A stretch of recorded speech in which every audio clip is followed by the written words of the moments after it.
I'm LG consumer living in South Korea.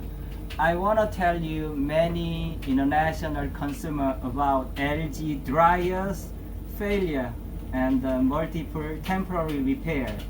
Here, this dryer has a multiple repair.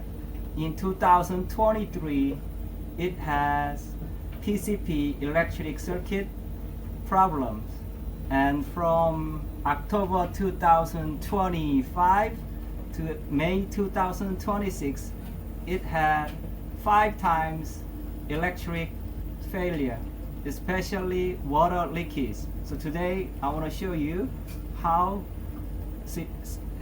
serious it is. Here, look.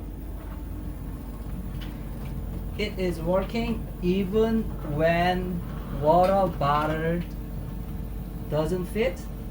Here you can see water is leaking down to the bottom, and here it has a electric socket, and the plug is very dangerous for the electric shock by accident.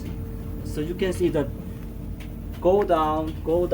Here is water, or here is an electric cable, and dangerous, especially for my children. Hi.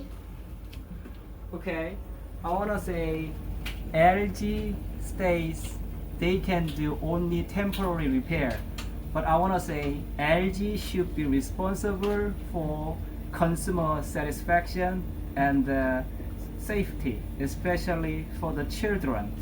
Thanks.